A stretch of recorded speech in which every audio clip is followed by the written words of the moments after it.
Lads, welcome back to Fusion YGN. Today, we're going to be doing a ban list discussion. It's a prediction. I'm early. We're to the punch because we're past nationals and we want to figure this out. So let's go ahead and dive right in.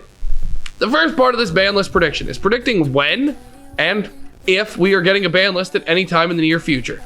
My current prediction is that we will have it on September 5th. It is a Monday. That gives us a full week, and it's right around the beginning of the new season, right after a couple of new sets come out. It makes a lot of sense, in my opinion, that September 5th would be like the perfect date, seeing as we have no events, I don't think, for the next 2 weeks. But what's going to be on it? Let's take a look. We're going to start with Leo ban section. In the ban section, we're going to start with monsters, and I think Artifact Scythe is on the chopping block. Artifact Scythe promotes unfun gameplay, and it promotes the use of a lot of really silly effects that make it unfun to play this game. Locking people out of the extra deck, a core mechanic at being able to break boards, and being able to set that up for basically free on your first turn is kind of insane. So I think Konami is smart enough to know that Artifact Scythe has been around long enough.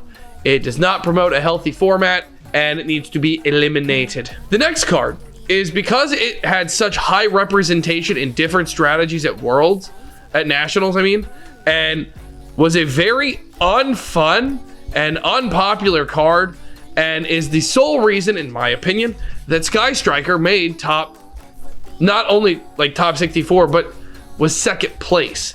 And that would be the field spell that everybody loves, Mystic Mine. Not designed to be a fun card to deal with. And it limits deck building, side decking, and every deck was kind of playing it. First and second place at Nationals were playing Mystic Mine. That's not promoting fun or a healthy format. And I think Konami would do a wonderful job if they just eliminated Mystic Mine at the source. The final card that I think is going to be banned is Anti-Spell Fragrance. This is probably the most unpopular card of the weekend. People were playing it, but it was not fun to play against, as people were able to basically activate it for free, shutting down a good amount of decks. Sky Striker wasn't able to play the game and eliminated them. You were able to watch that in the final rounds.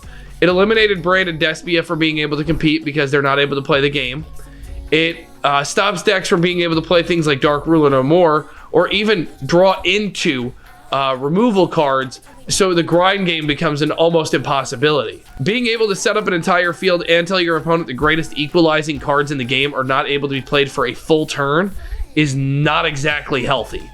And I didn't always think this card was very strong, and I have been deeply proven wrong. And I think Konami will recognize that and ban Anti-Spell Fragrance, allowing for people that go second to be actually able to break boards. On to the limited section. Let's start with this spicy take. I think Totally Awesome is going to go to 1. It's a very Konami thing to do. It's a preemptive hit. It's protecting from frog splites.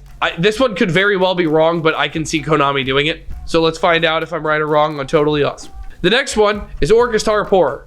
I think it should be a meme at this point on the channel. Yeah, Orchestar Pourer should come back to 1, because I don't think Orchest is going to overtake the meta, but I do think it could be really cool having Orchest be playable, seeing as we're allowing Salamangreat and Sky Striker to exist, and Sky Striker got second place again. And before anybody says it, Thunder Dragon Colossus cannot come back. With the protection effects that Thunder Dragon Colossus protects itself, I don't think it's safe for that card to come back yet. Lastly, the last limited card, Quick Launch. I think Dragon Link has lived long enough. I think it's time to old yeller it. I think it's time for Quick Launch to go away. And by that I mean go to 1. For the semi-limited section, first up, Water Enchantress of the Temple. With that being said, I also think Rite of Aramesir is going to go to 2. Decrease the consistency, lowers the floor a bit, makes you second guess yourself. The last card I can see going to 2 is Emergency Teleport. Punk is running rampant with it at 3. 2 decreases the consistency a little bit. As a recap, for the ban section, we have Artifact Scythe, Mystic Mine, and Anti-Spell Fragrance. Limited, we have Orchestar Pourer, Totally Awesome, and of course, Quick Launch. And last but not least, for the semi-limited section, we have Water Enchantress of the Temple, the Rite of Aramesir, and Emergency Teleport. That's going to do it for my ban list predictions coming out on September 5th. But let me know when you think it's going to come out and what you think is going to be banned, limited, or semi-limited, or even coming back to 3. And until next time, lads, good fun. Have luck.